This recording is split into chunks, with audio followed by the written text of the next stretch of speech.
Welcome to my channel. ఈరోజు చిన్న పిల్లలకి 1 month నిండిన తర్వాత మందం చేసి అరుగుదల తగ్గుతుంది.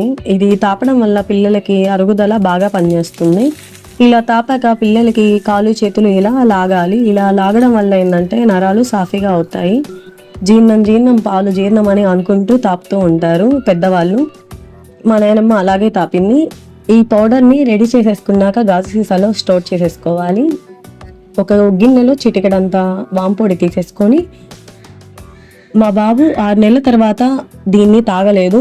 ఇది ఏదో ఒక రూపంలో తాపాలని నేను ఉడ్వర్స్ పోసి తాపాను. ఇలాగైతే కొంచెం తాగుతున్నాడు వీడు.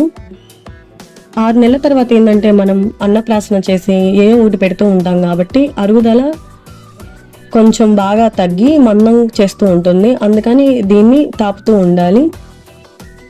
వాము దినుసులని అంటారు. ఇది మనకి పచారీ షాపుల్లో దొరుకుతుంది.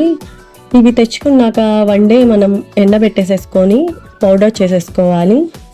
వీటిలో ఏముంటాయంటే సొంటి, వస, కరక్కాయ, దుంపనాటకం, దగ్గు దుమ్మకాయ, సునామున ఆకు, మిరియాలు, వాము, పిప్పళ్ళు. నాకు తెలిసి ఈ జనరేషన్ వాళ్ళకి వాము, సొంటి కొంచెం ఐడియా ఉంటుంది, మిగతా అన్ని తెలియవు. నాకు కూడా తెలియదు, మా నాయనమ్మ చెప్పింది వీటి పేర్లేంటో. మన సొంటి కానీ, వస కానీ, కరక్కాయ కానీ, దుంపనాటకం కానీ, దగ్గు దుమ్మకాయ కానీ కొంచెం గట్టిగా ఉంటాయి. ఇవి మనం మిక్సింగ్ జార్లో వేసామంటే నలగవు. అందుకని ఒక రోట్లో వేసేసుకొని ఇలా దంచుకోవాలి. ఇవి బాగా దంచుకున్నాక మనం మిక్సింగ్ జార్లో వేసేసుకోవాలి. ఈ వాము, ఈ ఆకు కూడా వేసేసుకొని బాగా స్మూత్గా గ్రైండ్ చేసేసుకోవాలి. ఇలా గ్రైండ్ చేసేసుకున్నాక మనం కాటన్ క్లాత్లో కానీ లేకపోతే పాలు వడబోసేసుకునే స్ట్రైనరు సన్నగా ఉంటుంది కదా హోల్స్, దాంతో కానీ మనం ఇలా స్ట్రైన్ చేసుకోవాలి.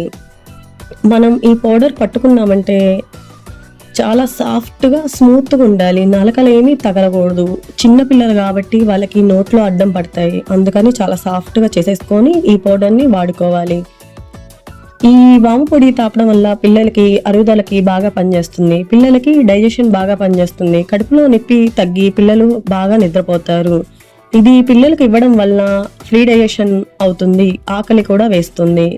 మనం పిల్లలకి వయసును బట్టి ఈ పౌడర్ని తీసుకొని తాపాలి. ఇలా మనం జల్లించుకున్నాక ఒక గాజు సీసాలో స్టోర్ చేసేసుకోవచ్చు. నెలల పిల్లలకైతే చిటికడు సరిపోతుంది. అదే 1 year నిండిన పిల్లలకి 2 చిటికళ్ళు పోసి తాపాలి. మోషన్ ప్రాబ్లం ఎక్కువగా ఉంటే డైలీ తాపాలి. ఫ్రీ డైజెషన్ ఉన్న పిల్లలకి వారానికి 2 times అయినా ఇది తాపితే ఆరోగ్యానికి ఆరోగ్యం, చాలా మంచిది, బలం కూడా అని మా నాన్నమ్మ చెప్పింది. అరుగుదల ప్లస్ బలము, ఆకలి వేసి కొంచెం తింటారు.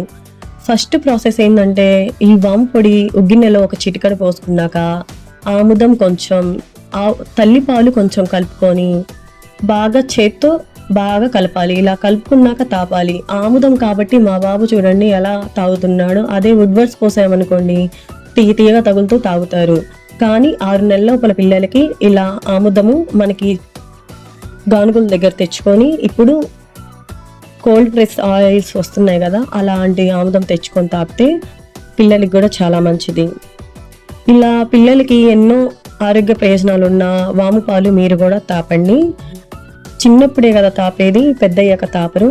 ఇలా తాపడం వల్ల ఏంటంటే వాళ్ళకి డైజెషన్ ప్రాబ్లం కానీ, కడుపులో నొప్పి కానీ ఇలాంటివి ఏవి ఉన్నా కూడా పోతాయి. చిన్నపిల్లలకి చెప్పడం చేత కాదు. వాళ్ళు ఎందుకు ఏడుస్తున్నారో ఎందుకో మనకి తెలియక చాలా కంగారు పడుతూ ఉంటాం. ఇలాంటిది మనం తాపడం వల్ల కడుపులో నొప్పి తగ్గి హాయిగా నిద్రపోతారు. తల్లిపాలు మందం చేస్తాయని ప్రతి ఒక్కళ్ళు అంటారు. ఎందుకంటే అచ్చంగా పాలే తాగుతారు, ఫుడ్ వెళ్ళదు కాబట్టి. వాళ్ళకి ఫ్రీగా మోషన్ వెళ్ళాలంటే ఇలాంటివి మనం తాపాలి. నా వీడియో కనుక మీకు నచ్చినట్లయితే please like, share and subscribe. Thank you.